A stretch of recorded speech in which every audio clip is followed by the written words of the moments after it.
Simran. And I'm Rosie. Welcome to Bluebird Whispers. Thanks for tuning in. Hey Bluebirds, welcome back to another episode of Bluebird Whisperers, a podcast where we talk all about climate-based topics by relating art with music, with science, and all fun things. So we hope you're doing good, and let's begin. So Harsi, how's the earth doing over there? Over here, it's been raining the past couple of days. A little bit gloomy, but nice. Yeah. How was your Christmas? Yeah. Christmas was okay. We didn't do much. We just went to the temple, and then just a lot of family time, I guess. But Me how was too. your Christmas? Yeah, just family and just lazy actually. So, but also studying for finals, which I have after the holidays. So that's Good not so. luck. Good luck. Thanks. But how's the earth doing over in Spain? It's very sunny here actually. I mean, it's been a bit odd lately because it's been like cold, but also like some days like today it's been like warm. So, I don't know. But at least now it's sunny, so that's nice. Tomorrow's New Year's Eve, so hopefully it will be nice weather then as well. That is true. Now, over here, I mean, it's supposed to be winter, so it's supposed to be cold, but Yeah. we've been getting some positive, like warmer weather, kind of, not really typical for winter. So that's kind of weird. Yeah. Here, well, yeah, like it's been like strange here as well. So climate change. Yeah. Not good, not good. Yeah, exactly. So, shall we start with good news, bad news? Sure. I feel like bad news first, right? Because Yes, we want I to think leave it off with good. yes. Okay. So, some bad news. I'm not sure if everyone is aware of this or if you are too, listener, but 2024 is set to become the hottest year on record, as we've seen previously with 2023, which was the hottest year on record.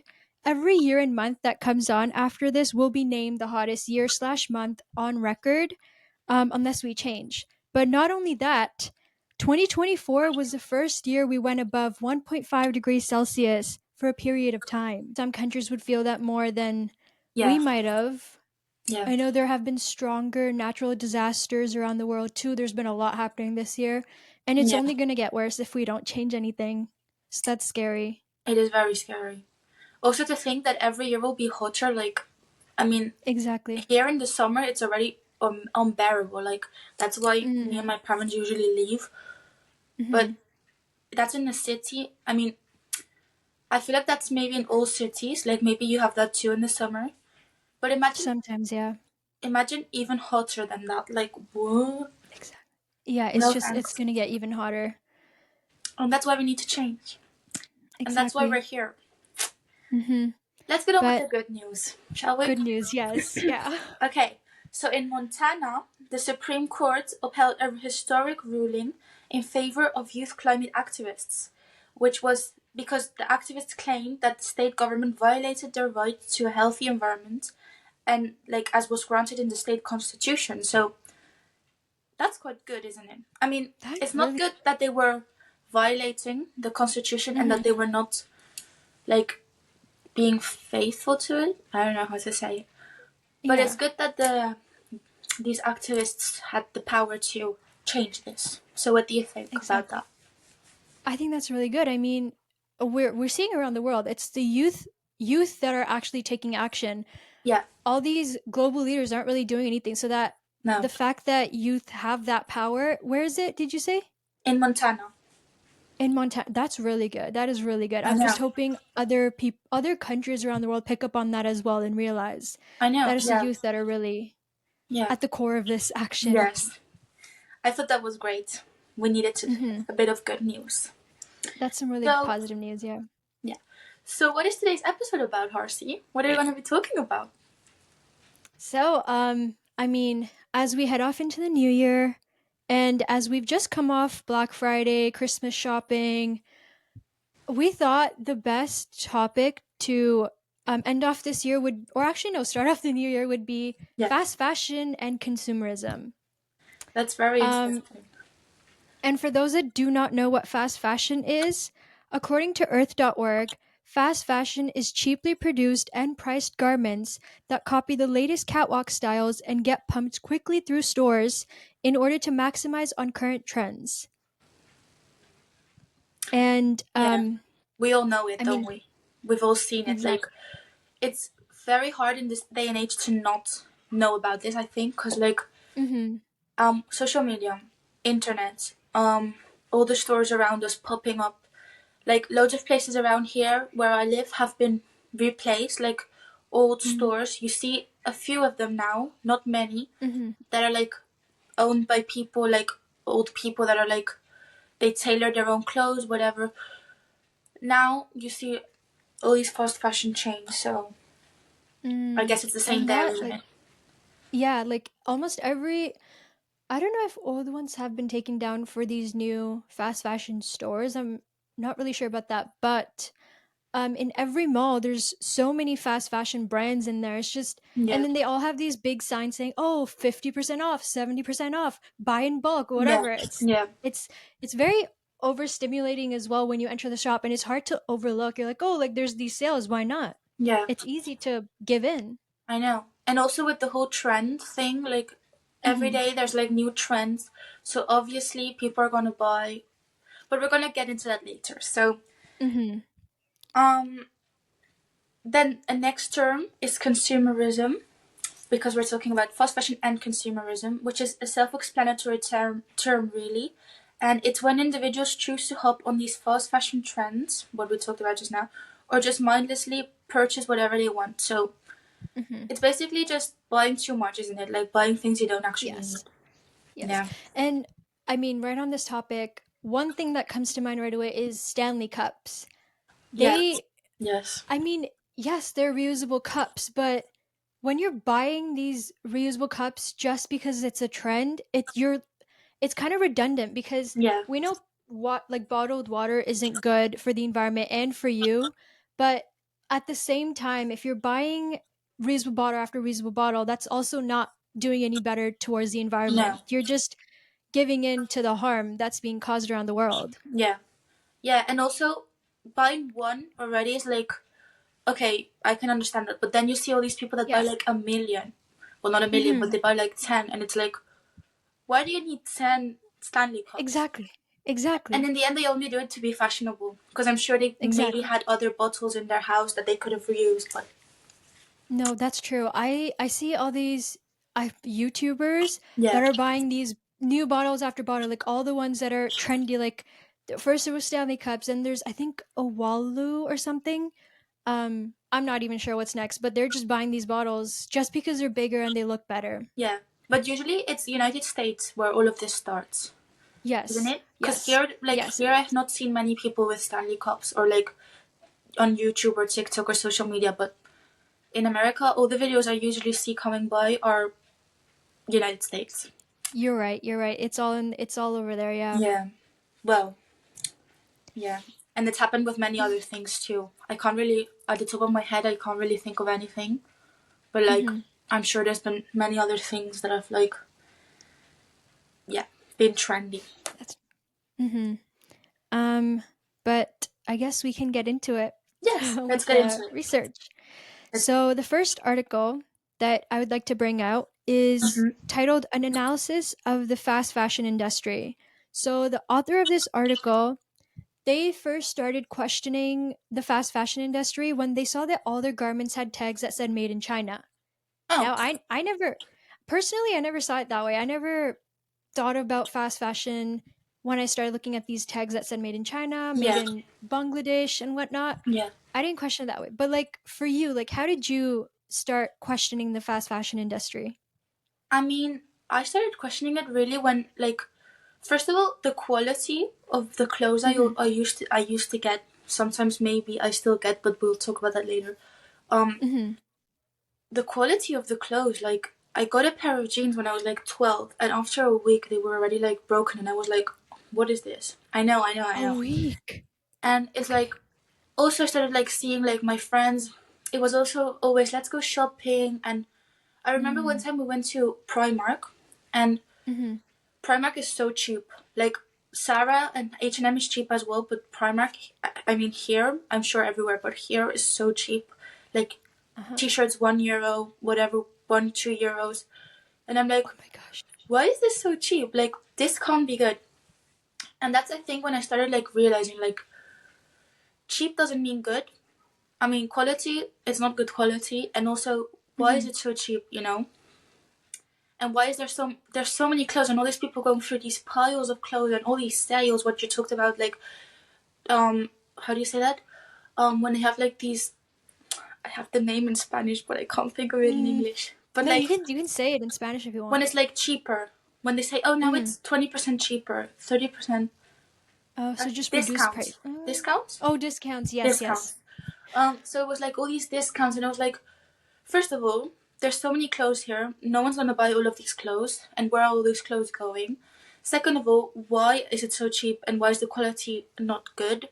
And Mm-hmm. also, I mean, with this made in China, I mean, I used to see always like made in Bangladesh, made I don't know where, and I used to think, why is it always like the same places, like places that we don't really connect to or know about, you know? Mm-hmm. Mm-hmm. Mm-hmm. So I think when I was like 11, 12, when I was becoming a teenager, that's when I started like questioning. Okay, And what about you? that's really good. Me, I think pretty late. Well, my story with overconsumption, or I guess just with the it wasn't really fast Yeah, fashion. I wouldn't really shop at these fast fashion brands, but yeah, I would go to Walmart and they would have so many of these cheap clothes and we would buy in bulk. It was really, really bad. But over the past couple of years, I think I first heard the term fast fashion in, I think, grade 12 high school is when I first heard of the term, but I didn't really look into it much. And then first year uni in my English class, we were told to give a presentation on any topic that we wanted. So as a group, this one person said fast fashion, and I was like, oh, like here's the term comes out again. And that's when yeah. I fully started learning about how many gallons of water is produced for Oh one my god. t-shirt, a pair Yeah. of jeans, and that's when I started questioning it. So And how really old this were year, like you? I've reflected. Grade 12? How old are Um, you then? I think that was 17, 18. Oh, okay. Pretty late, Yeah, pretty actually, late. yeah. Yeah. I mean, I didn't connect it. I didn't know about fast fashion. I just we're talking about like when we thought about like that it was bad. Mhm, mhm. Because the fast fashion term, I also when I was I think 17, 18. I mean, Okay. when we started with like activism, I think that's when Mhm. we both. I think Oh, that's true. That's when it started coming maybe out more, yeah. yeah when we started maybe connecting that term more with climate change. So, Mhm. but here we are getting to learn more about it. So That's true. And the good thing is, when you were explaining your story, you started questioning it and you started I researching it know. more. I feel like that's what a lot of people don't do. They would just overlook. They're like, oh, like Yeah, whatever, you know? yeah, But we started researching, I learning more know. about it. So that's really good. Yeah, that's good.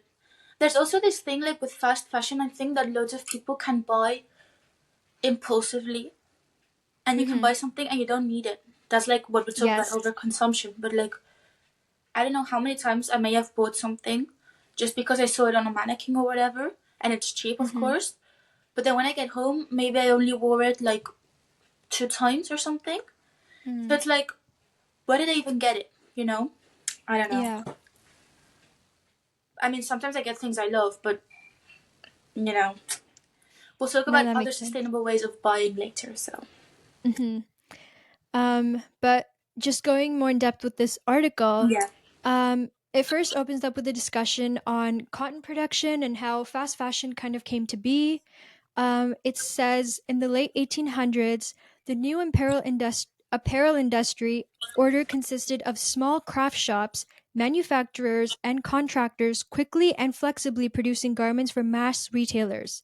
These retailers sold products for 2 or 4 retail seasons, which meant that products were only put out on the store floor up to 4 times a year. To reflect that is not the case now anymore. Every single no, week I feel there's yeah, new types of clothes and everything. maybe every day. Like it's always. Oh yeah. I mean, I understand because as a society, I feel like that's always been.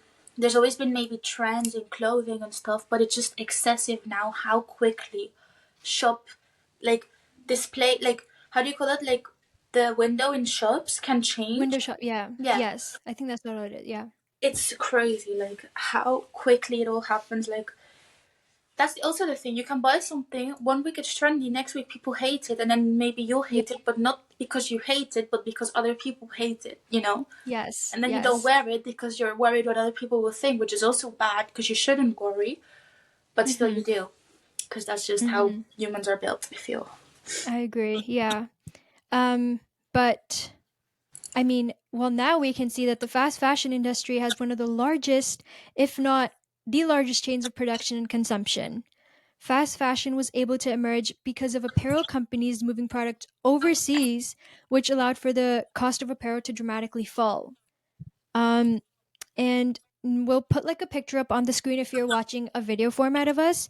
But this is like a pyramid of where it started and where we are right now with or just with apparel and garment industries. Yeah. First started off with basic commodities, where we had like short production runs for stuff, short product cycles. You had your basic fashion garments, and then we started to get into higher price stuff with better fashion, higher quality fabric. And then we had greater demand of stuff, more product differentiation. And then now we're at more fashion content, which is at the top of the period. I mean, well, yesterday I saw a video which said that fast fashion is basically people wanting to buy like billionaires, you know? Mm-hmm. Like, Mm. it's like if you have more stuff, you're more important or you're more powerful. But why Yes. would you want to be like a billionaire? Like, billionaires, they have such an, like, obviously maybe you want to be a billionaire, who doesn't, but in the sense of the impact they're having on the planet and on the people and everything, and all that money, I don't know how to put it into words, but it's like, why would you want to? And also, like, clothes used to be something for rich people, like nice clothes, and I feel Mm-hmm. like now, Yeah, now anyone can buy it. yeah, Anything you want. yeah, But previously, you could only get high fashion content at a high cost. But today, fashion trends are perpetually changing, and fast fashion retailers like Forever 21, Gap, H&M, Topshop, and Zara are able to capitalize on these trends through their supply chains. yeah, I think we've all noticed that. I mean, like, have you been to any of these stores that I've listed? yes, yes. I think I've been to I all mean, of them except Gap and Topshop. mm-hmm, mm-hmm. Yeah. You? I, I think I've been to, yeah, I think I've been to Forever 21, Gap, and H&M, not the other two, Zara and Topshop. I don't know if we have Zara, but I don't know if We we don't have have Topshop. Gap or Topshop here actually. Oh, okay, Or okay. maybe we do, but it's not so popular. Okay, yeah, that makes sense. Yeah. Yeah, but no, like, once you walk into these stores, it's so hard to walk out with nothing. I know. I I mean, know. it's not like I didn't buy anything from them, but there's just so much. Yeah. So much. And then there's also, which we'll make another episode about, but greenwashing, because Yes. H&M puts like 50% recycled polyester, whatever. What does that even mean? Like, okay, thanks, but then what's the other material you're using, and who's making it, and where are you making it, and how did it come here, and how much are you making of that material, like of that product, Mm-hmm. you know? So I feel Mm-hmm. like, I mean, I've fallen for it. Me and my parents and my brother, like, Yes, same. I mean, it makes you feel better in a sense because you're like, okay, well, at least I'm buying something that's recycled, but are you Mm-hmm. actually? Like, what is that, you know? Like, I don't know. That's true. Yeah, Research is key in this case, yeah, always. yeah. I feel like in those But shops they should put like, I feel like it should be illegal to sell things without telling people what's behind the things they're selling, you know?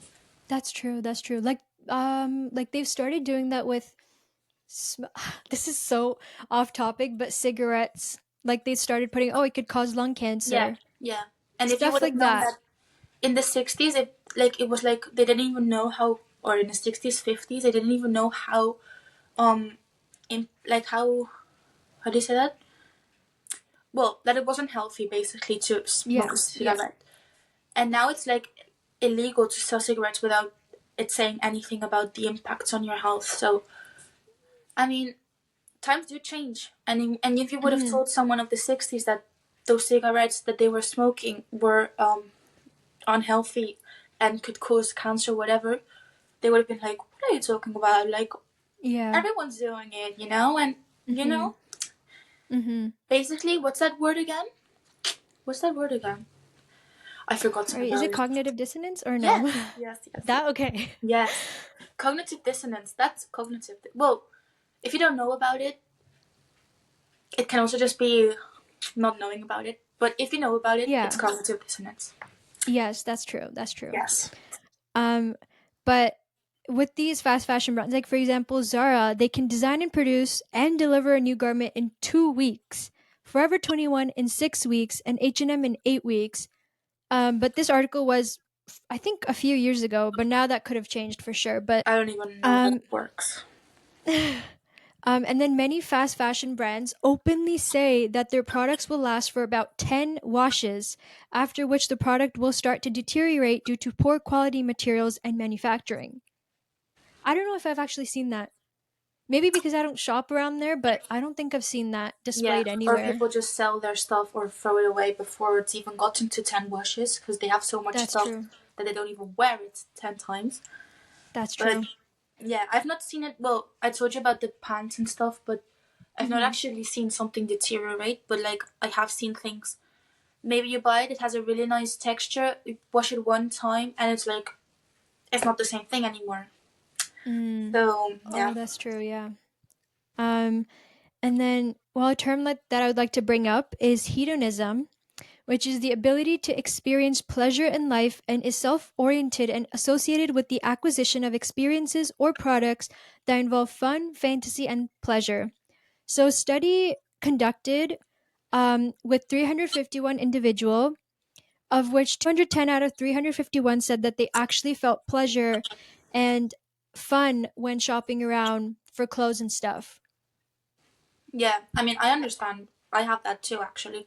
It can make you feel better and it can make you feel like relaxed. And I Yeah. mean, I feel like it can also, like, people can maybe relate it to self care or self improvements or whatever, because in the end, our appearance, it doesn't, like, of course it's not important, but in the end, it is important. Like, in the society Yeah. we're living, looking good or looking fashionable, whatever, is like, it makes our society what it is. Like, in the West, at least, that is, Hmm.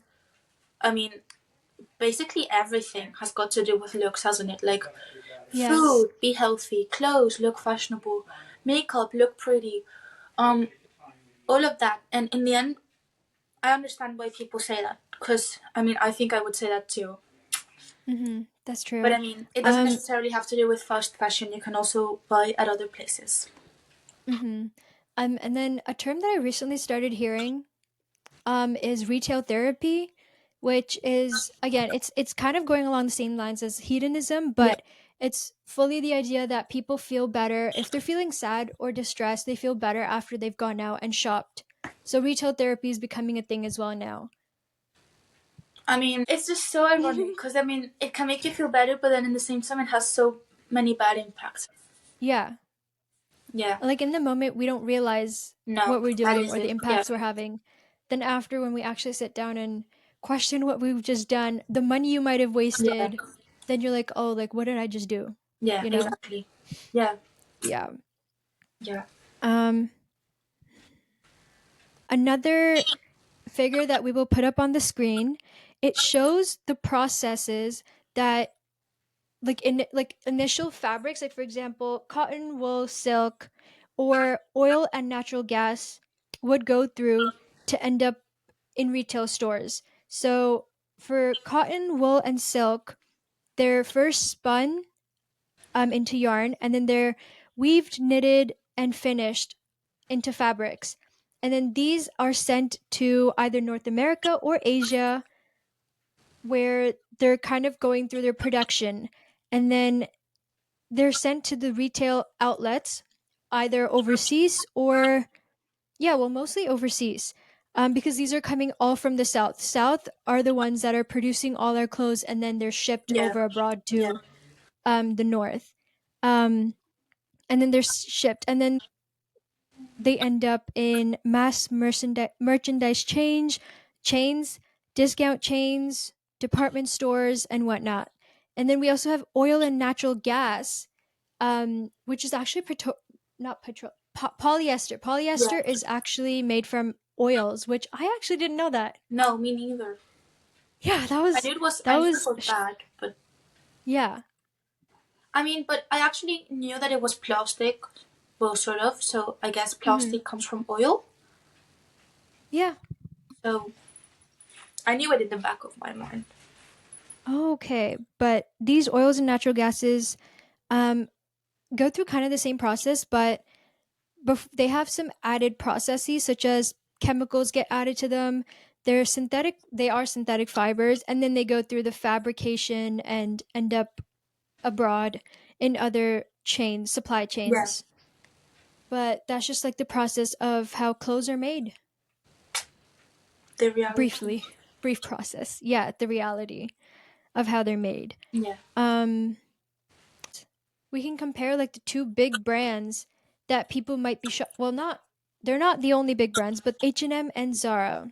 Yeah. So, just to walk us through, Zara's policy include little advertising, holding minimal inventory, seeking to democratize fashion by making innovative designs accessible to most incomes.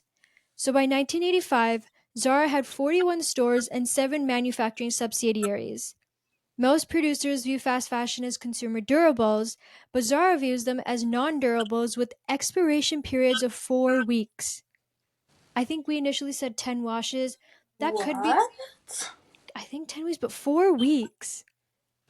Most That's interesting. producers. Yep. And No, then, Zara views themselves as 4 weeks. yeah, yeah, Zara themselves view it. Um, wow. Wow. Zara also rarely restocks their most popular items in an attempt to lure customers back into the store for fresh products. So I think this is a weekly thing, or maybe a daily, which you had said Yeah. earlier. But Yeah. yeah, Yeah. I mean, it's it's a scheme to get more money, Yeah. obviously, But and we like, just don't realize it. but what does this mean? So if you buy like a jacket that's, and then you want that jacket again, it's not there. Like, say you went into Zara like this one week and you noticed something that you really wanted, but you decide to just pass on it, but then you come back next week, Oh, that won't be there anymore. Yeah.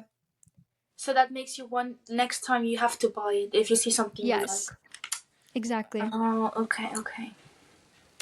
Um, and then comparing Zara to H&M, H&M became listed on the Stockholm Stock Exchange in 1974 and just 2 years later opened their first store outside of Scandinavia in London.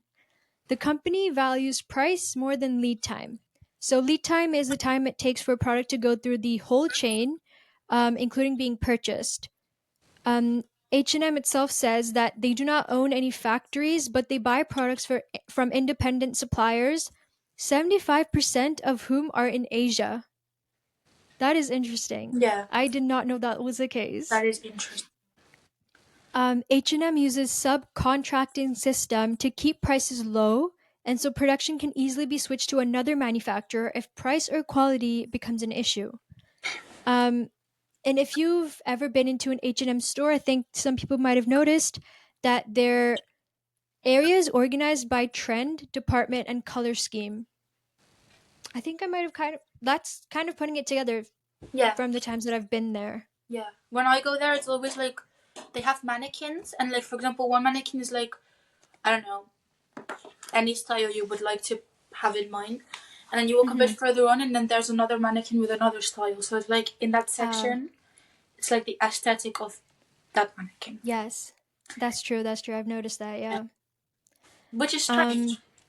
Yeah. But But I know we've said that Zara's policies are like little advertisement, but with H&M they spend a large amount of time and money on advertising, celebrity endorsements, and doing collaborations with well-known designers. So a little bit opposite of what Zara does, but also just a ploy to get more profit.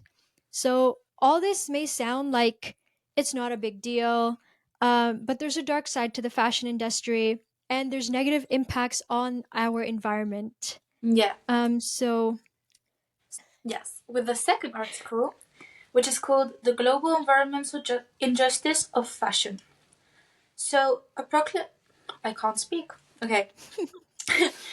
Approximately 90% of clothing sold in the United States is made with cotton or polyester. We now know what that means. Mm-hmm. And are both associated with significant health impacts from the manufacturing and production processes. So, polyester, a synthetic textile, is derived from oil, whereas cotton requires large amounts of water and pesticides to grow. Okay? But then, textile dyeing results in additional hazards, as untreated wastewater from dyes are often discharged into local water systems, releasing heavy metals and other toxicants. Clothing that are not sold in markets becomes solid waste, clogging rivers, greenways, and parks, and creating potential for additional environmental hazards. So it's not only So, dangerous for the people making it, but also for the environment. yes. So, I mean, uh, around me, of course, I don't see any of this, but other parts of the world, they would see the wastewater discharge into their streams. Yeah, And then you have these marine animals just floating dead. yeah. I've seen documentaries about this where like men Yeah. and women were using their feet to like dye clothes, and so their feet were literally touching these like toxic water. Chemicals. Yeah. And then I also saw videos like of the rivers and stuff, the consequences it's having. I Yeah. mean, we have enough problems with plastic pollution, let alone now this. I mean, it's crazy. Mm-hmm. And That's also, true. these That's people true. don't even like, they barely live from it. And then they don't use these clothes. Like, these clothes are for people in here, like in the West. So it's like, Yeah. it's so ironic because we don't see what's happening. Only thanks to documentaries and like learning platforms, we get to know the truth. Yes. It's all these investigations that are done that we're learning this Yeah, from. yeah, So I'm thankful for that, actually. yeah, me too. Otherwise, none of this would come to light. I know. It would all be Right. hidden. Because I mean, they don't talk about this. Like Sarah and H&M. Mm-hmm. I mean, they could talk about it, but they don't. But they Because wouldn't, then, because they want the profit. yeah. I mean, I saw a protest once here. I mean, there's been a few protests by H&M always here in Barcelona. Where loads of people used to stand in front of the H&M and you can't walk in, and they make you feel bad for walking in. When people used to come out, they used to, like, say things to the protesters, and I was like, what are you doing? Like, they're protesting, leave them to protest. Like, I Mm-hmm. understand that you feel offended, but is it actually being offended, or is it actually just realizing that you're doing something bad, you know? Yeah, it's the guilt, yeah. But wait, Yeah. what were the protests protesting for? They were protesting for the people, like that the wages and stuff and how they were Oh, okay. treated, the workers. Yeah, not with the environment, but I mean, it's also, the people are also affected, obviously. But Mm-hmm. I also saw like this woman walking out who looked quite rich, and she was like very offended. Like she was very, like she was like showing off the clothes she got, and she was like, "Look at what I've got." And I was like, I felt bad for the protesters, but at the same time, I understood the woman, because it's like you're just shopping peacefully. And obviously, Mm-hmm. it's not only the consumer's fault; it's also the producer, like the shop's fault for not informing us and not and doing this. Because in the end, it is them who are doing it, they Mm-hmm. who are doing it. But like, I don't know. I feel like a bit ambiguous with this. Like I I agree. didn't really know what to think. I was just standing there like, what is happening? That's true. Especially here in North America, there's been a lot of strikes with we have like our mail service, so Canada Post has been going on strike. I think in the States right now we have Starbucks and Amazon workers going on strike. And I mean, for the most part, people are just dismissing it. They're like, oh, like they're just on strike for higher wages. But there is another side to this that we're just not Yeah. seeing, that these workers would be getting treated, are being treated horribly. We're just not, we're we're hidden from that. So we're not Yeah. noticing that, but there's more on it that we will talk about it later on. Okay, and the third article is called "The Environment's Price of Fast Fashion." So we just talked about like the people and stuff and the toxic rivers. The globalization of the textile and fashion system has resulted in an uneven distribution of these environmental consequences, with developing countries, who largely produce the clothing, who bear the burden for developed countries, who largely consume the products.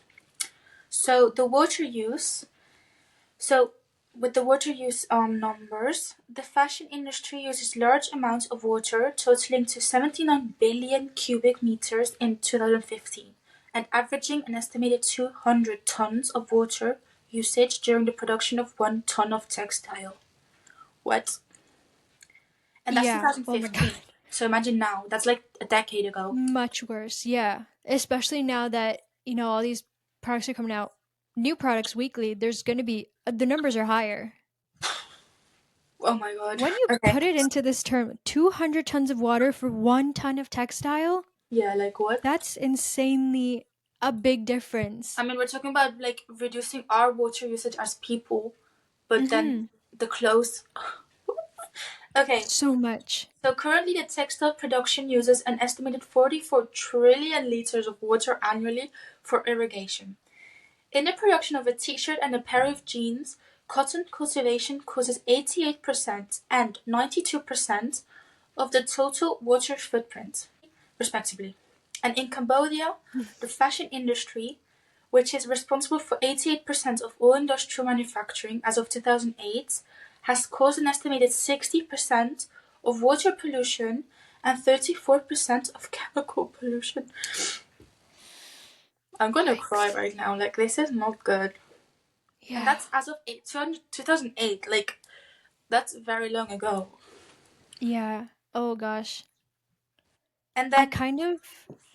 and Oh that's the yeah. water footprint. I mean, Mhm. then there's I'm also curious, carbon like, footprint. there's just more. It just keeps going. Should I keep going? Yeah, go for it. The Intergovernmental Panel on Climate Change claims that the textile industry causes 10% of global greenhouse gas emissions.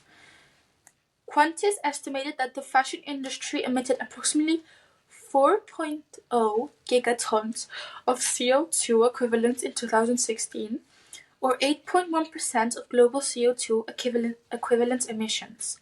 So approximately one-fifth of these CO2 emissions were from footwear alone, with the rest from Mm. apparel.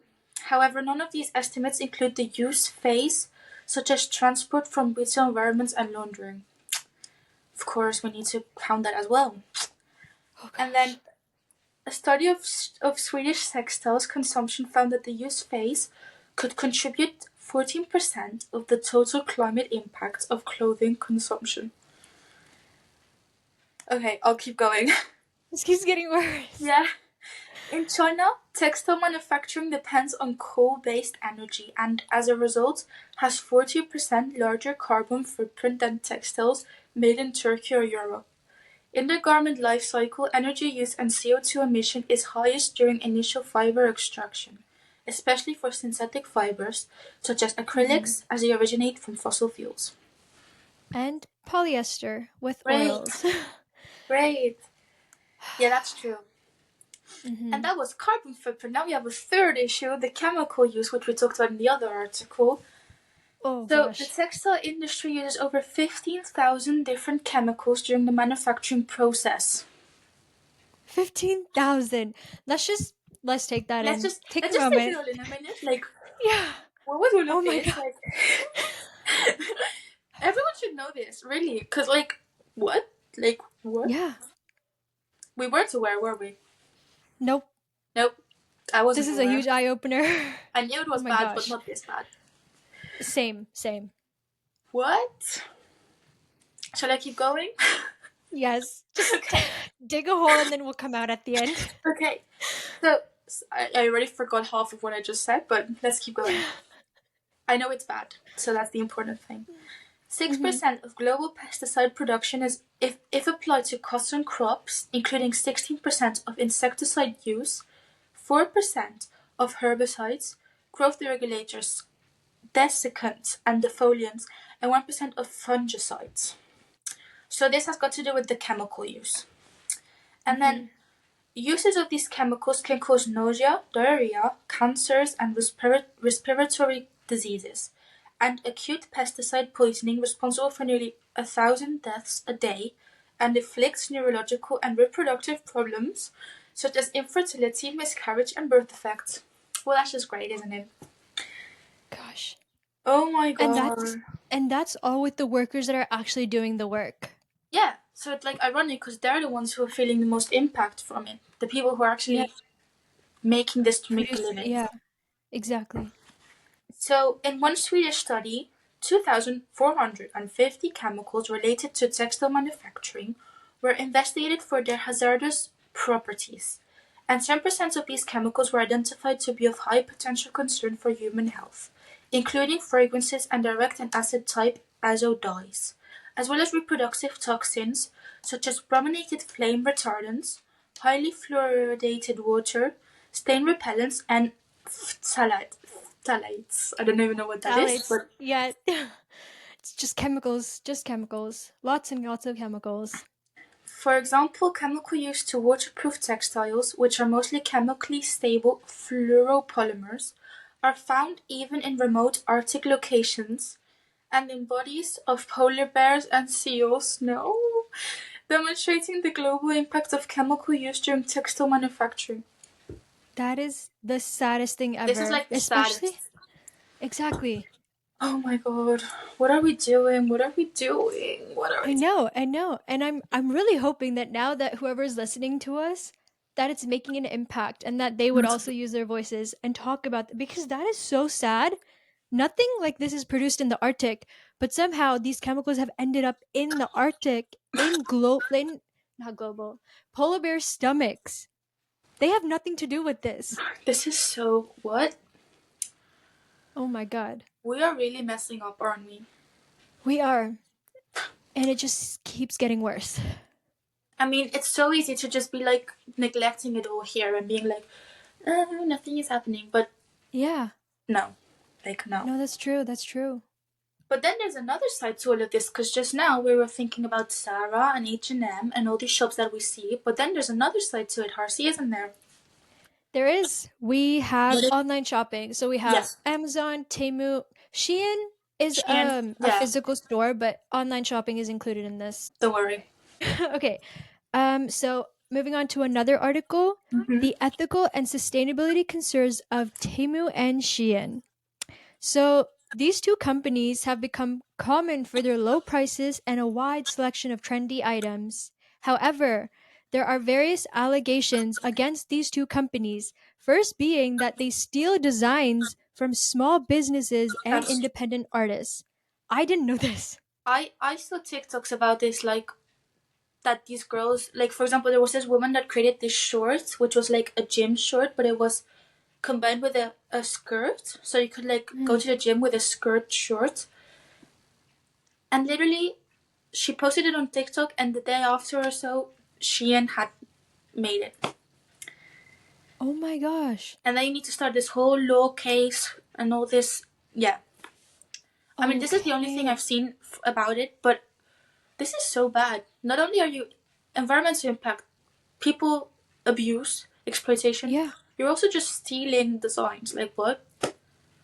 Oh my god. It's so bad. Um and it's just getting worse. Secondly, with these low prices, overconsumption has become a huge issue with thousands of clothing and item hauls posted on social media with no regard of environmental implications whatsoever.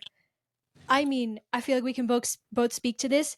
We have seen so Yeah. many hauls Yeah. online of stacked packages. Yes. Oh my gosh. And also, I'm sorry, say. yeah, go for it. Well, like on lives, like lives. Yes. People say, and what about the environmental impact, or what about the people who are suffering? And usually, or they neglect the comments, or they say, well, I can't do anything about it, or well, they're sponsoring me, so, or well, it's cheap and I'm poor, and it's like, what sort of an answer is that? Yeah, that's true. That's true. What did you want to Um say? Sorry. No, it's okay. I wanted to say that with I mean, okay, I'm with these YouTubers that I watch, every time there's a haul happening or something, now that I know all this and with the prior knowledge that I had, I would get very annoyed whenever there's any sort of haul happening, Yeah, clothing or any other yeah, item that's like me trendy or too. whatever. I would just get so annoyed. I'm like, what is the need of this? Yeah, I mean, do you need Oh my it? gosh. Why are you doing it? I know it's cheap, but are you really poor if you can pay like $200 on a haul? You know, like what? Yeah, I know. That's why I prefer I don't watching get it. YouTubers who thrift. I think I need to get into that. I feel like with all this thing that I'm getting overworked on, I need to watch thrifting hauls, if anything. Don't worry. I mean, Oh, you can enjoy hauls. It's just maybe those YouTubers don't even realize like what is happening, and I mean it's normal because they're hiding it from us.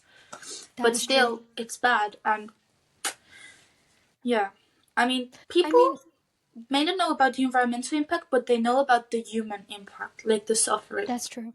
That is true. Yeah, I feel like if there's anyone else out there that feels the same as us, if you do get annoyed when watching any of these hauls, just comment underneath. Be like, oh, like, do you yeah, know this and this and this impacts the environment this much, or something like that, so that it's brought into awareness of the person who had posted that yeah. video. I feel like that might be a good way to go, so that Yeah, we're bringing awareness to this. I will start doing that too.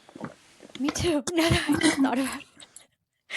Oh gosh. Okay. And then thirdly, with low prices, there are usually questions around quality and ethics. We have underpaid workers and more hours on the job with poor working conditions. Now, the store that I want to bring into this is Shein. So I'm going to quote this directly from the article. The Yeah, documentary Inside the Shein Machine sent undercover cameras to film factory workers who were forced to pull 17-hour work shift to make hundreds of garments a day. In one factory, they made a daily base salary of $20. $20. 17 hours. that's crazy. And I complain about my summer job. No, What is say, it? oh my gosh. And if there were any mistakes on these garments that they were producing, $14 would be docked. So they would be going home with $6. Let's just have that sink. That's horrendous. That's horrific. Why is that even a This thing? is for people abuse. Like this is exploitation at its, I think, It is. max. But I like. Let me know what you think. Okay. A few days ago, well, not a few days ago, before the holidays, I told Hmm. my friends how wonderful would it be if everyone could just do the job they wanted to do. Like be happy with their Hmm. job. Hmm. And then I started saying, well, yes, but then imagine fans. Fans. If no one was passionate about making fans, then we wouldn't have any fans. And then I said, That's yes, true. that's true, but like you can't use that like with the Shein, for example, the Shein clothes. If someone said, well, do we need Shein clothes? Like I don't know where I'm getting with this, but like you know what I mean. Hmm. It's like a moral question, but at the same time, people also see it as sort of they say, yeah, yeah, but that's life. Like that's just how Yeah. it is. Yeah. So I don't know, cause it's hard, cause people can say yes, but I'm poor, I don't have much money, and I don't have another option. And I understand sort of, but at the same time, it's just really hard to debate this situation with people who like. I have many friends who buy so much from Shein. It's like I'm like what? Like they have their how do you call that? Their shopping cart on the website or on Hmm. their app Hmm. filled. And then they also send me like in the groups chats, they send like these hauls of their clothes, and I love the clothes. It's like they look very good, but it's still like in the back of my mind, I'm thinking what we're talking about now, like the impact that those clothes are having, you know. And Yeah. what we said in the first episode we ever made, like I'm just one person. What difference can I make? But like if everyone has that mentality, we won't make any difference, That's you true. know. And that phrase that people usually tend to say, "Oh, like it's just how it is, it's just the way it is." Yeah, I get annoyed at that phrase. I'm like, "No, that doesn't have to be the case. You yourself have the power to make a difference, I Like know. that doesn't have to be the case. And I understand you want to look pretty and you want to look like with a nice dress, and I mean everyone Mhm. does, don't they? But still, like I don't know. It feels wrong. It feels wrong to It's like say true. that when you know what's happening. You know. Because so many people, even around me, for the smallest of occasions, are like, oh, like I need to go buy a new dress or a new top or Yeah. whatever. I'm like, why? Just use what you have. No one's going to Yeah. say anything. No. But we'll get into that later. Like other Yeah, ways of being fashionable. that's true. So this one, this is a quote from the book Less is More, which I kind of just picked up on a whim this month. Um, it has a quote about Amazon, which I never put this into perspective until I read this. So it says Amazon's profit don't just go to putting food on the table for Jeff Bezos. They go into expanding the company, buying up competitors, putting local shops out of business, breaking into new countries, building more distribution centers, pumping out marketing campaigns to get people to buy stuff they don't need, all to extract more profit each year than the year before. I never thought about this. Me neither. I mean, the reason why there are small businesses is so that they could make a living for themselves, put food Yeah. on the table. But then Yeah. there are these bigger companies that are not doing that. They're doing the exact opposite of that. They're trying to put Yeah. these small businesses out of business. Yeah. It's Literally. terrifying. I mean, if you think about it, if you're against it, but then you're like, well, at least I'm, paying for his food, whatever. You're Yeah. doing so much more. Like You're your doing your yeah. money isn't going to him. It's going to more production, more impacts on the environment, more people Mhm. suffering, all of Mhm. that. And again, Exactly. you're just one person, but I mean, if everyone's money goes to that, and think about how many people use Shein, how many people use Amazon, it's crazy. That's true. So let's get into the art. Mhm. So, okay, first of all, I wanted to talk about the art of tailoring, which is also an Mhm. art, and how Mhm. that's also important. And we're gonna talk about that more on our social media, I feel like. But just to bear in mind, like how it used to happen in the past, and clothes used to be tailored, and people used to wear them to their true size, and they used to be, True. I mean, that's an Yeah. art, and Mhm. it would be nice to like maybe be more aware of that as well. And if you have pants that are a bit too big or a bit too small, you could get them tailored instead of throwing them out and buying new ones. I Mhm. don't know. Okay, so this song of Macklemore is called Thrift Shop, and I'm just gonna quote what I got from a website. And it says, it's a song about looking stylish on a budget. The chorus encourages us to go thrift shopping and find great deals on clothes, with only having a $20 budget. The lyrics speaks of the lyrics speak to the satisfaction of finding unique pieces that have been used or cast off by others and wearing them proudly. The song uses humor to poke at the idea of fancy clothes and brands being overrated, and how thrift stores can provide the same, if not better, satisfaction. The song ultimately encourages the audience to be thrifty and creative in the way we dress and shop. And so, yeah, let's go have a listen to it.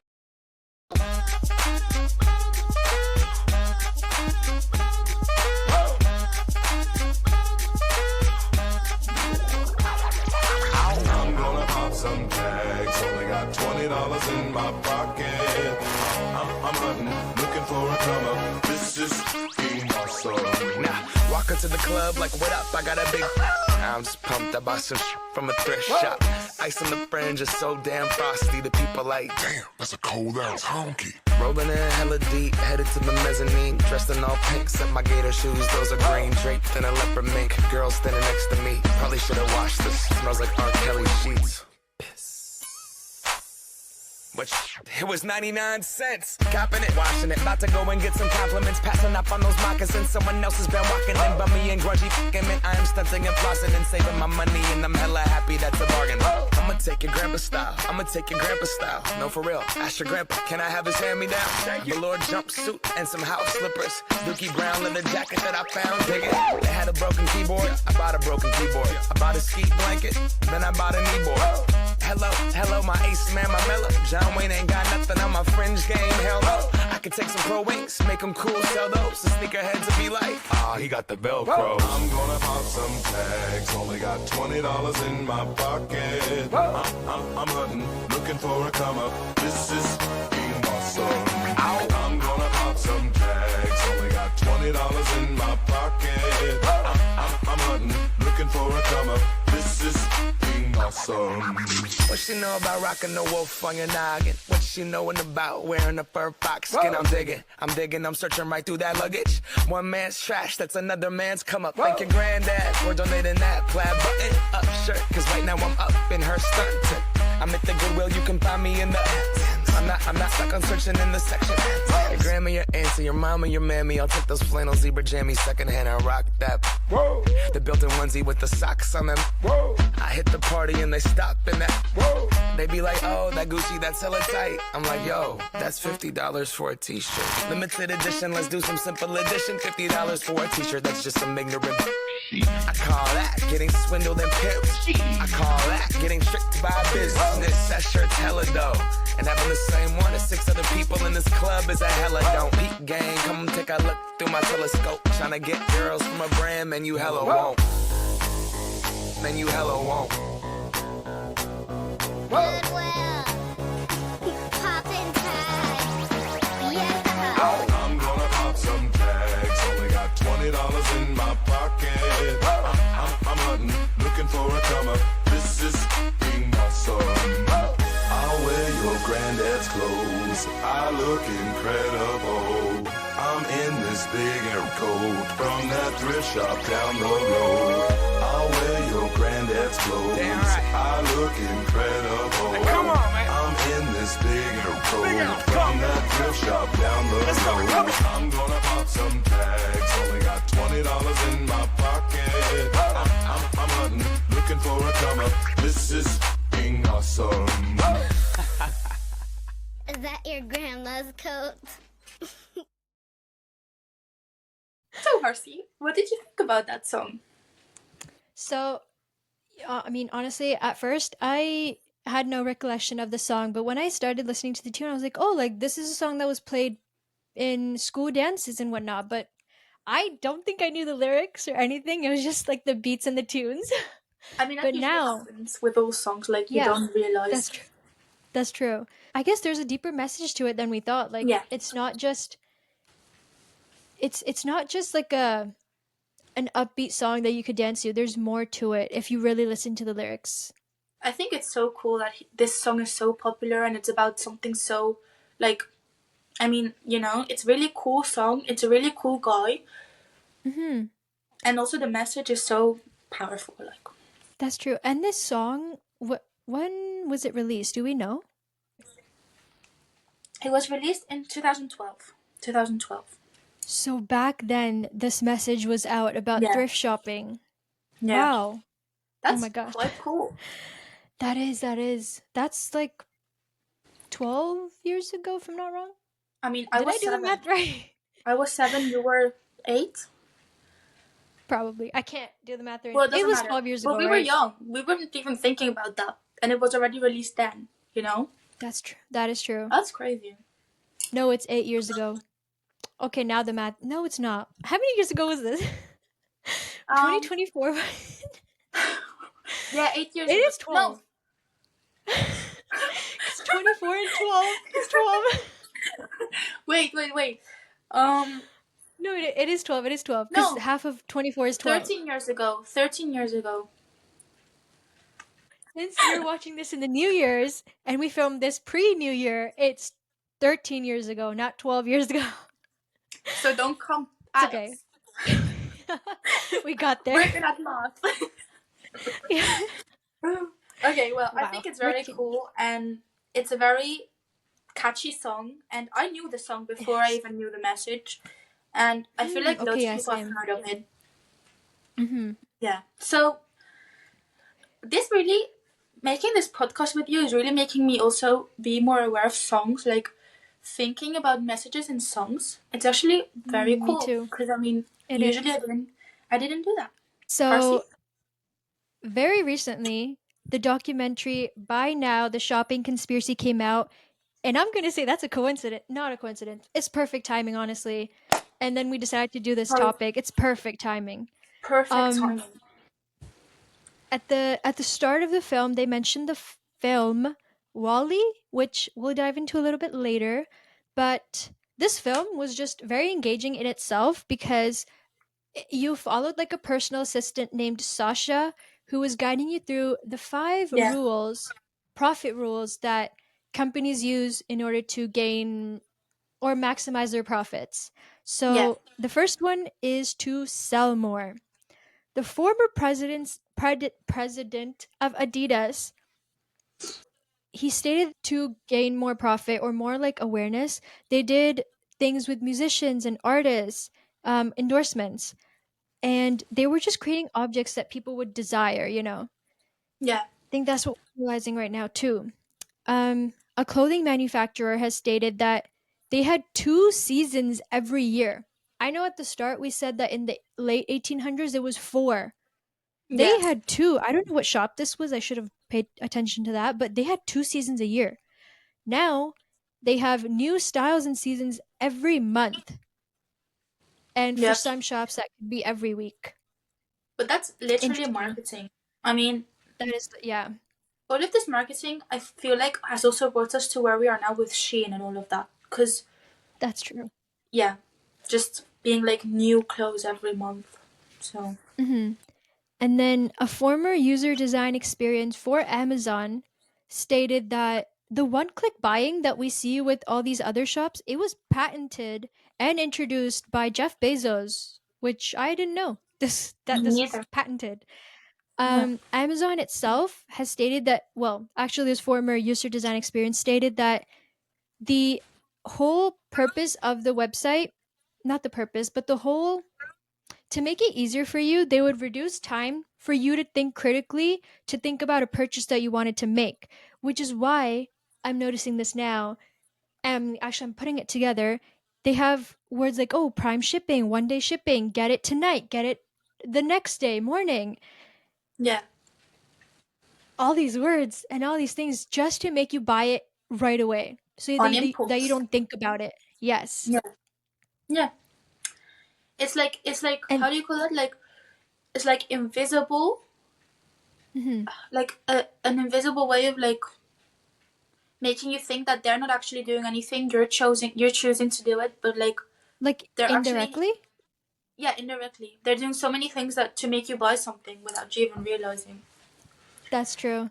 Yeah, Um, and this user design experience stated that every pixel on a page was tested again and again to figure out which ones would make you kind of just not buy more out of, but just like impulsively purchase right away. What yeah, color on a page would make you click on it right away? yeah. That's wow. I mean, Nobody we was learned about thinking this about at where all this school. stuff went to. Yeah, Hmm. we learned about this at school, but like the colors really have an effect on you. Colors, fonts, everything. Like it's Yes. all, and also depending on the audience you're trying to focus on, it's very important to have different colors, different whatever. So it's interesting really to learn about it, but at the same time it's like really psychological. Like it's got to do with like our age, our minds, our Yeah. like you know, it's Yeah. very crazy actually. That's true. And then this is just some stuff that the personal assistant Sasha was stating, and I think this could be like what's happening right now, or maybe what could be happening in the future. Yeah, But Sasha stated that 2.5 million shoes were produced each hour, 190,000 garments produced each minute, 12 tons of plastic produced each second.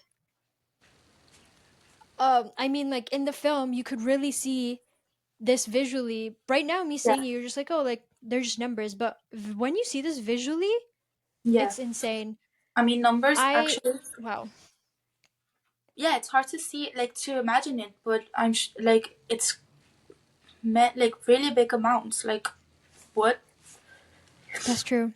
Yeah, And then I also wanted to bring to attention like the number of styles that we've kind of stated this previously, but just again the numbers. Yeah. We will have a picture up on the screen. So, starting with Gap, they have 12,000 new styles every year. H&M has 25,000 new styles every year. Zara has 36,000 styles every year. Shein has a whopping number of 1.3 million new styles every year. We've hit the million, from 36,000 to million. And to think Shein isn't even that like like new. No, like Yeah. old. Sorry, old. Oh yeah, that's Like true. Yeah, Shein they're have not come that like old. after Sarah and after H&M, right? Uh-huh. And to sell online, it's been something that's recent, like I think 2020 onwards. And to think that it's producing so many different styles, like what? Like what are you like what? Like I don't even understand I don't how. Also to think I how don't those people behind the scenes, how much they're doing. yeah. Oh yeah, that's true. Yeah, Oh that's my crazy. gosh. Because they're the ones making it. That's true. Um That's so, and then the second rule is waste more. So companies, I'm not now we're diving into more of like the technological yeah, breakthroughs, advancements. yeah. So we have a term, planned obsolescence. It's where companies create products that are intended to break down and require replacement in a short period of time, which I'm quoting this once again from the book Less is More. Mm-hmm. Um, so in the book that Jason stated that the first example of this was with the light bulb developed by the U.S. company General Electric, where they plotted to shorten the lifespan of incandescent light bulbs from 2,500 hours to about 1,000 hours. Sales soared from this scheme. I mean, I think we can also see this with our technological devices like your Yeah. phones, your headphones, like you're having to replace it in a very short amount of time. It just breaks Yeah. down. Phones, like my parents' phones, my brother's phone, after like 2 years already, it's like they're doing strange things, and you're like, why? Like my phone, none, but like their phone, I don't understand. Like it's all on purpose. It's It's all all on purpose, clear, yeah. and that's It's all crazy been to think prop that it's on purpose. yeah. This isn't like they're not helping our lives. They're not making it easier. They could make it Yeah. easier, but they're not.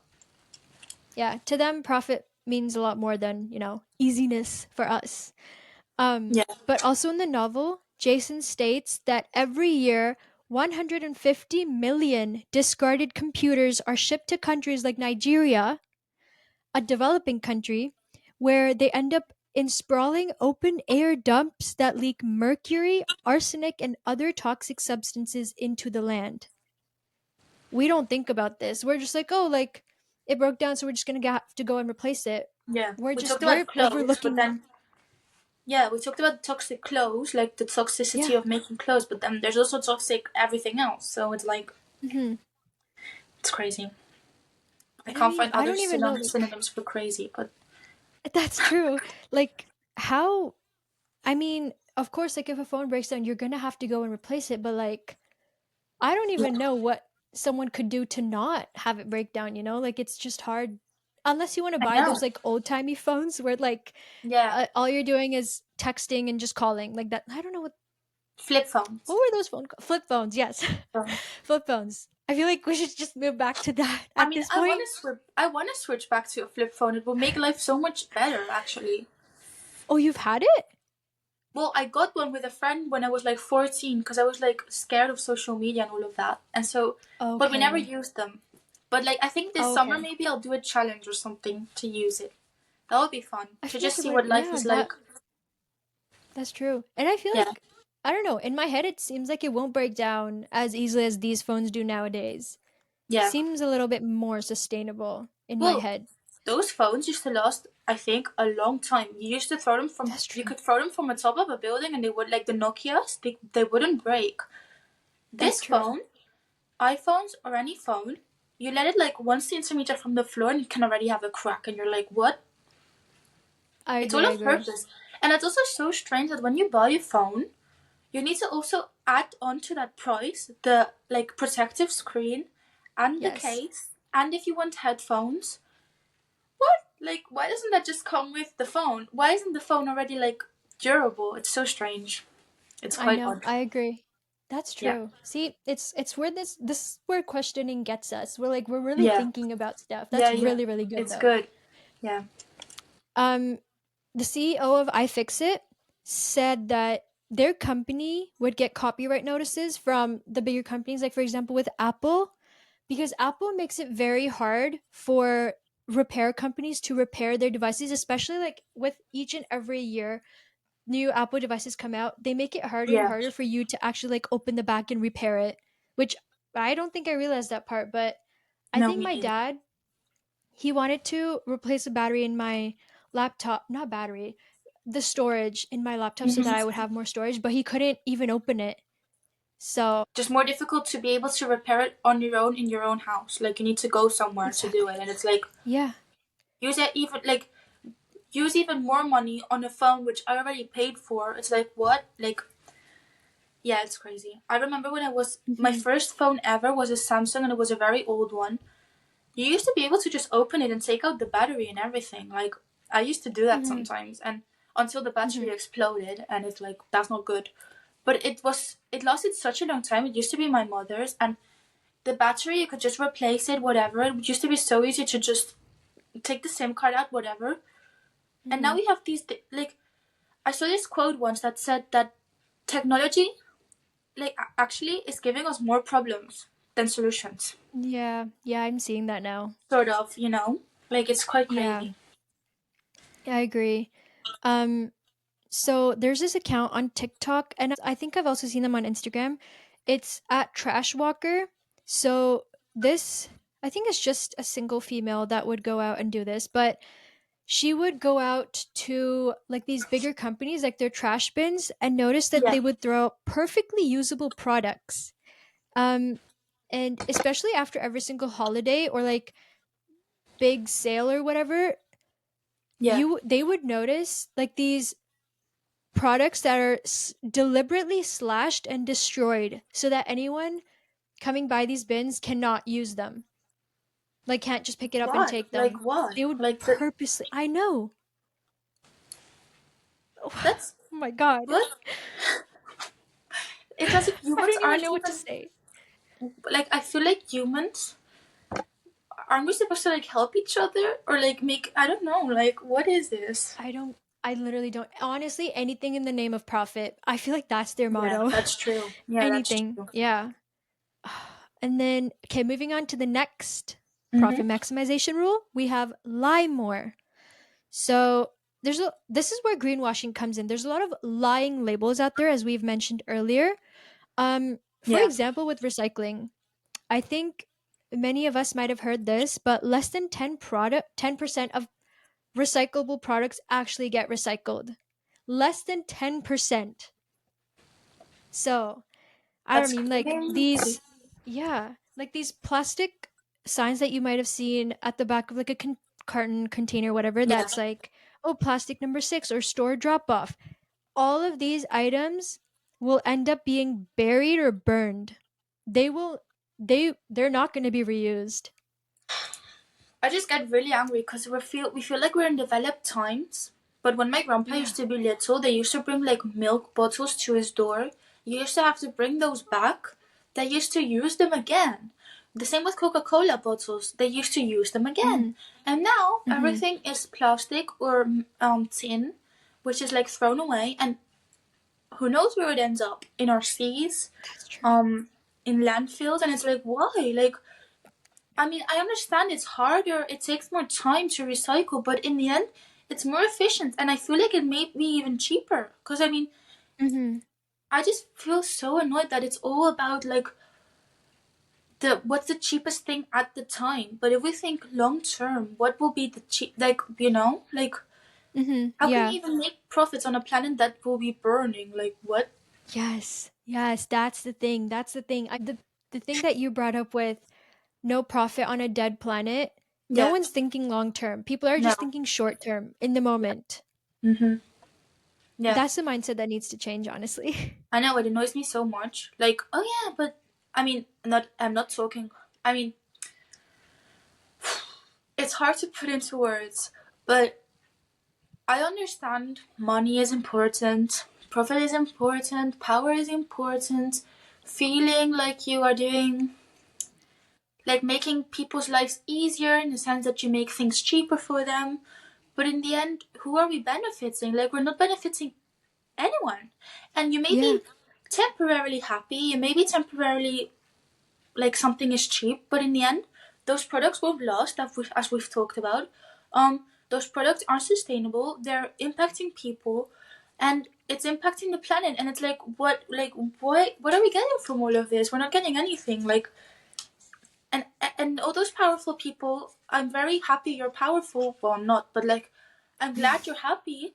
But you won't be happy in the future when you won't even be able to have a business because there won't be a planet to. I mean, it's so ironic. Like, it's like, does no one think about this? Like, how do you want to be rich on a planet that won't even have any resources to make that cotton, resources to make whatever you need? Like, why not find a sustainable green solution, which may be more expensive now, but in the future it will make you like at least have a business on a planet that's livable? Like, what? Like, I don't know where I'm getting with this, but it makes me angry. It really does. Like, No, I can see that. I You mean, have and literally people, said it perfectly.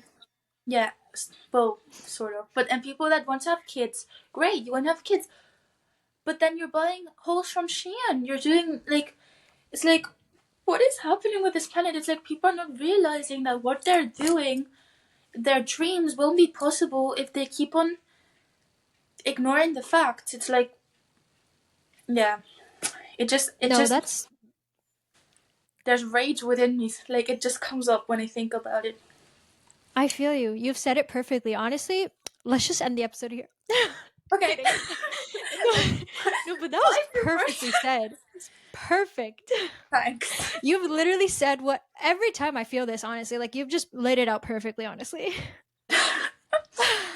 I don't know. It's just, oh, it makes me I get angry. it. I get it. I feel the same. I get it. Um, but okay, the next profit maximization rule is hide more. So, a waste investigator, I think we've mentioned this a little bit earlier on in the episode, Yeah. they added tracking devices to devices that were supposed to be recycled. However, they followed this tracking device chip and they realized that the device went from Germany to Thailand. They had What? sent like an investigator to where the device ended up, and they noticed that these workers were dismantling these devices by hand. It was wow. Um, and then there's 30 million people in Guyana, but every single week, 15 million apparel ends up in Guyana, and this is all lined up along their beaches, and they're having to go through it. It's actually like, I don't even know. There's literally no words. Like, what are we No, doing, no word. honestly? Like, there's, I don't know. It's like, why these countries that aren't even, it's not their fault, you know? It's like, what? Yeah, exactly. Oh my gosh. I, I don't even know what to say. No, But the let's just last keep going. yeah, yeah. The last rule is control more. So I think, I mean, I honestly didn't hear this. I don't know if you might have heard that Amazon or Jeff had made a pledge, a climate pledge, in terms of lowering their emissions and whatnot, No, I blah, blah, didn't. blah. Yeah. However, after he said that or he gave that climate pledge, annual emissions for Amazon went up 40% in the 2 years that he made that pledge. 40%. What are you Oh saying? my What are you god. doing? Literally, what Oh is my going god. on? Why do you say it then? If you're not gonna stick with it, like, what is this? And to make things even worse, Amazon helps oil and gas companies to extract faster and faster. Isn't that just perfect? That's perfect. That's great. That's I don't. great. Thank you. Thank you, Amazon. God. Like, I don't even know what What to is say. I this? can't say anything. You're already having a bad impact on the environment and you want to make it even worse. Great. Make the Great. note. But before we move on to the next part of this, I wanted to bring about. I'm not sure if many people have heard of The Secret History I by love Donna Tartt. this book. I love this You book. read it? Yes. Oh my god, perfect. I love this book. I love what? This is so random. Okay. This is I love it. perfect. I So, think this is my I favorite guess book we. actually. Wow, okay. This is awesome. I guess I could say that for both of us, when we're not like researching for the podcast or doing a schoolwork, we like to dive into other worlds, reading other characters' Yes, definitely. lives and like following their adventures. So I wanted to quote a line from The Secret History that kind of somewhat resonated a little bit, and I think it was Francis. Actually, let me see who said this. I need to make sure I'm Henry. getting the right person. Henry. Was it actually Henry? I think it's Francis. Yeah, I think it's Francis said that people don't pay attention to 90% of what they see. I'm going to agree with him. That's Yeah. 100% true, honestly. I mean, Like, yeah. Yeah. I mean, we all have our perspective and like our ideas and our ways of living and things we know and things we've lived and things blah blah blah. But in this case, I feel like it's also about like ignoring and cognitive dissonance. yeah. Yeah, that's Yeah. true. I mean, yeah, like when you go outside, no, not even when you go outside. When you go to let me just put it blunt, like when you walk into a store, all, you will see what's in front of you, like these clothes, these Yeah. items, but you will not see what is hidden, I guess, like how these products are made. So I guess Yeah. in that sense, yeah, like people will not pay attention to 90% of what they see. They're only seeing like what's right in front of them. That's it. So this quote was just, That's I don't know, very it was interesting that you grabbed that quote. I love it. I think And then, okay. going on with the Wall-E movie. Yeah. So Wall-E is set in a post-apocalyptic Earth that has been destroyed by rampant consumerism. To clean up this mess, humans have created robots like Wall-E who are programmed to collect and compact trash into small cubes and pile them into giant structures. While the robots clean up the Earth, the humans have left for space, as stated by Hasmukh Kant, who is the author of the article we are quoting from. So the paradigm, I don't know how to say this word, but Paradigm. the paradigm, thank you, between consumerism and environmental degradation is driven home by Wally's opening scenes. First, we see the Earth from space. However, instead of the vibrant blue and green marble we are all familiar with, the Earth in Wally is brown and desolate and surrounded by space junk. The next sequence of tighter shots shows the trash piled so high that they resemble skyscrapers, tall, silent monuments that reflect the Anthropocene epoch we currently find ourselves in. Over the last 2 years since the global pandemic began, online shopping has increased significantly as people spend more and more time at home. Eventually, the items make it to the curbside, then to landfill either here or in some developing country. The old adage, out of sight, out of mind, truly applies to our wasteful consumerism. That's true. Mm. So, while consumerism and convenience slowly kills the planet, the wealthy look to commercialize space. Wiley also highlights how our addiction to technology is impacting our relationship with each other and the natural world. This is so well written. That's so true. I mean, it's really affecting all of us. Not only like what it says, like personally and with our connection with each other, but like Hmm. really, like we've seen it. Like Donald Trump talking about spaceships. Like what? Why are you talking about that? Talk about the planet we're living on. No, that's true. Okay, the fact that we bring this up right now, I think I also remember Elon Musk at one point. I think Yeah. it was him that was looking into not commercializing, but like Yes. Yes. ha- Yeah. oh, That it is like commercial. Yeah, tourist space. attraction. Yeah, Yeah. I think yeah, there are people out there that are trying to see if there's life Yeah. in space. I mean, yeah, like what are you doing? Like whatever you're doing here, you're eventually going to end up doing there. What is the Yeah. point? Just fix what you're doing here and we can have a perfectly well and habitable planet here. The Like same with underwater living. Like people have also looked into that, and it's like, it's great you're interested in finding solutions, and it's mhm. great that you're interested in space and stuff. But shouldn't we be focusing on the origins of the problems and the sources Mhm. and why it's happening? Mhm. Not, I mean, solutions are great, but they're great if there's no other option. Like, it Yeah. just seems crazy to me that people with so much power are using their money and time to do that. Like, let's go to space. Well, anyway, I- um, And so then this sorry. oh, No, I was just gonna say, like, this film was released in 2008. Obviously, Yeah, back then when we watched it, we didn't really care much or think much of it. But now that it's brought into light, I can see this happening here, honestly. Like, I yeah. feel like there's already some places around the world where they have landfill dumps, like, right in their backyard or something, like, right as they walk out of their house. That is for sure gonna happen to other places around the world. Like, you may not be feeling it right now, but it will happen. It's terrifying. It's terrifying. It really is. I mean, the world is so big that Hmm. it can seem impossible that this can actually happen. Like that it can be That's true. like your world is filled with trash. But we've looked at the numbers. How much fashion items are we creating? How much things are we creating that we don't even need? And in the end, it's supply and demand. Like the whole thing. If we buy Hmm. it, it will keep on being made. So we need to look Hmm. like.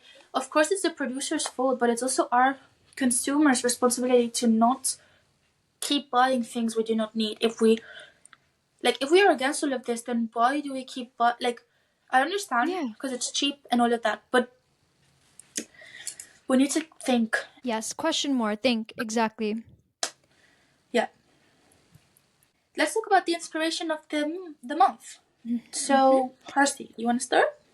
Sure. So we actually have a couple listed, Yeah. but um, I think also this year, I think I've discovered these two accounts on Instagram. Mm-hmm. One is at Going Zero Waste.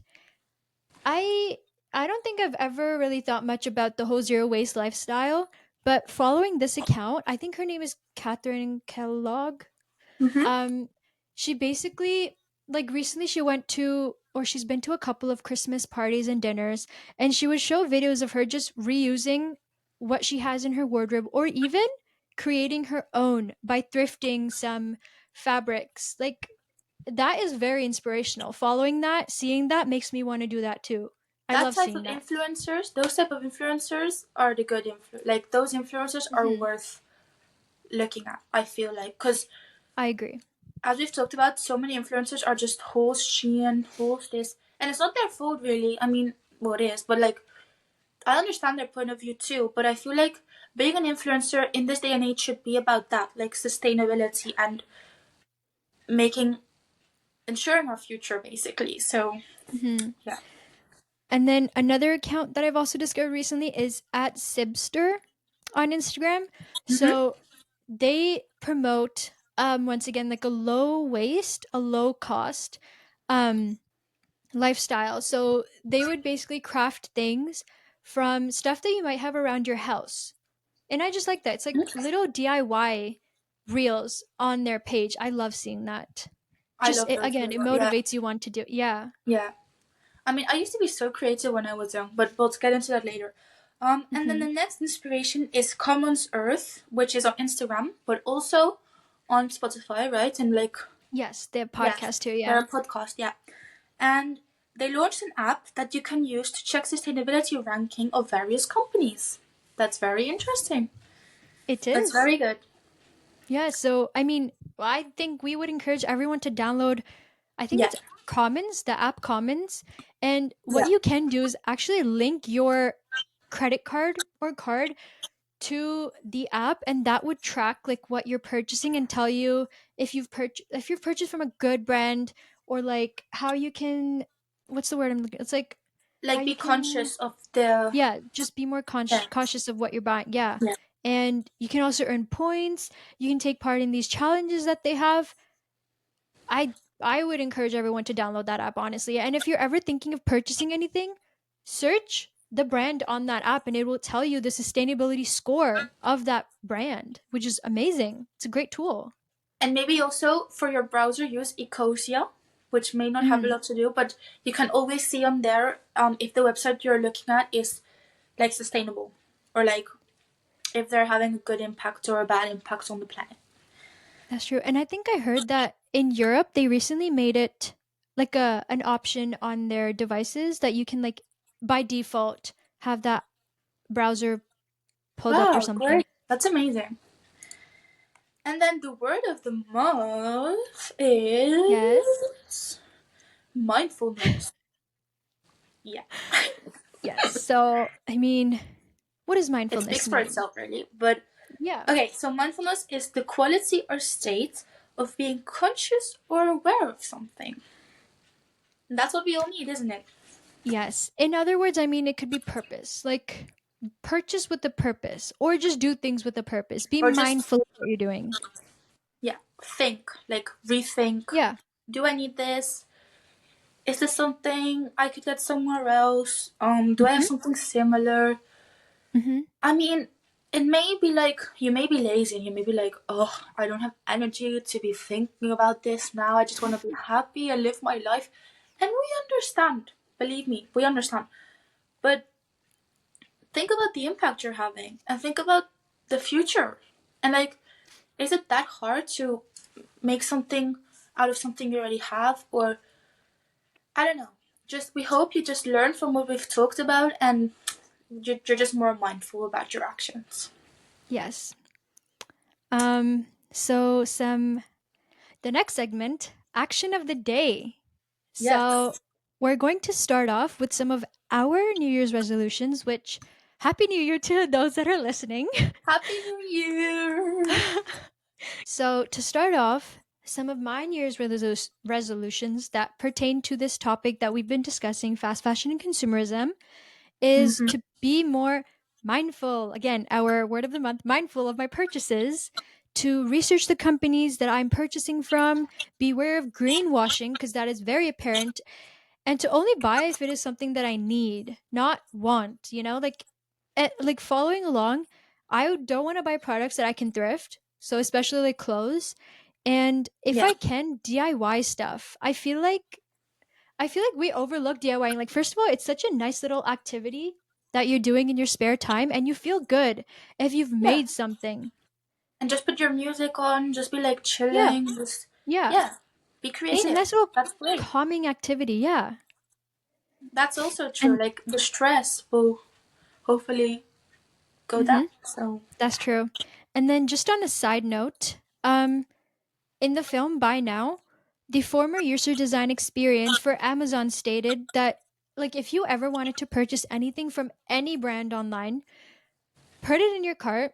Do not purchase right away. Wait 1 month. And if after a month you still feel the same way about that product, then that means it's something that you need. yeah, If not, remove it from your cart immediately. Do not purchase the item. that's That a is, really good tip. Yeah. yeah, that's really good. Yeah. Yeah. Something I feel like, I don't know, like something that we could all start implementing in our lives Yeah, too. Like, just definitely. wait a month and see how you feel. But what are some of your New Year's resolutions, Rosie? So, basically, it's quite similar. Try not to Mm-hmm. buy fast fashion anymore because it can Okay. be hard being surrounded by so many friends and being in the city and being like, wow, so many nice clothes. But Mm-hmm. do I really need it? Like being mindful about it, what you said, and remembering the impact that it is that this is having on our planet and on the people, and also where the money is going. But just not buy fast fashion anymore. That's my resolution. And also Mm-hmm. thrift. Go to flea markets. There's many flea markets here. Look at what's in my closet and try to reuse, make new outfits. And also, I want to start like picking something different from my closet every day, making an outfit out of it. If I don't feel comfortable or if I don't like it, then I'm gonna sell it on Vinted or donate it. And Okay. also thrift flips. They used to be so trendy. Thrift flips. When I was like younger, on Musical.ly or TikTok, I would also always love. Sorry, I can't speak. I would always love to watch thrift flips, which is basically grabbing a piece like a garment and just flipping it, like making something new out of it. So I wanna. I have a sewing machine, so I wanna start sewing more and using that more. And also, I used to do sewing classes and putting that into use, because like what has that been Mm, for if not to experiment and try new things. that's really and good. Okay. and also always think before buying, do I need this, could I buy it secondhand, do I actually need more stuff. And remember the durability and the trends are like temporary. And yeah, and also that impulse buying is often, like I often do it and I shouldn't. So now I know what it is, I've learned about it. Mm-hmm. And oh, and also to support sustainable brands and companies if I Yes. can, and try to check on an item's background, which I can do with the comments app. and inform myself more about these topics. We've already learned a lot, but I can always learn more stuff with books, social media, videos, start being more creative, like you said, like DIYing, and keeping up the activism to hope to reach more people so they can learn, ask themselves the questions we're asking ourselves about what is happening, and make people not be deprived but more thoughtful about what is happening around them. So yeah, Those are really good New Year's resolutions. I'm rooting for you. I know you can do thanks. it. I'm rooting for you too. Thank you. We can do this. And yes. And listener, please let us know what Yeah. your New Year's resolutions are. And then maybe like at the end of the year, we can check back and see how far we've made it, which ones That would we be are so successful cool. in. And now we're nearly at the end of our episode, so we want to end it with some poetry.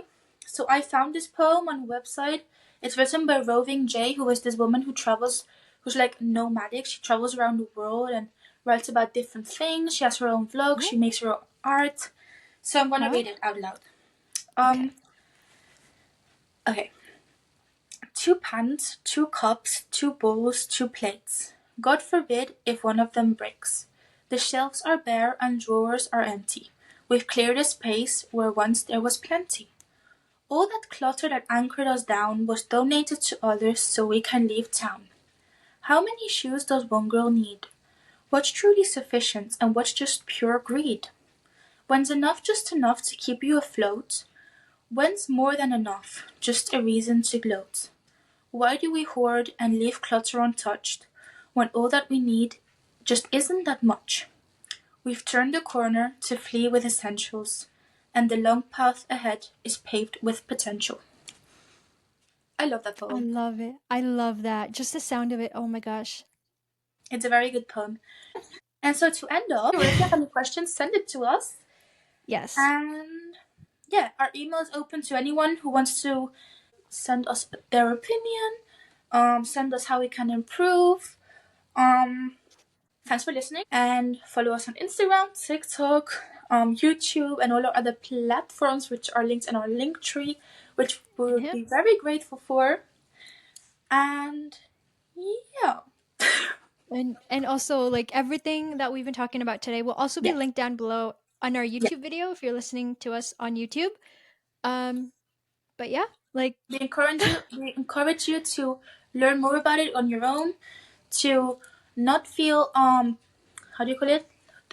not feel depressed about all of this, which is normal, to not feel eco-anxious, which we talked about in our first episode, but to just let it think about it. It's good to philosophize about what is going on in the world, and yeah, just talk about it with people, talk about it with friends, with family, and we have the whole internet to our how do you say that? In our hands. advantage. We have lots of resources, loads of books, so we just encourage you to learn and keep thinking and questioning yourself, which is always good. Perfect. And see you in the next episode. Bye, Bluebirds. Bye, Bluebirds.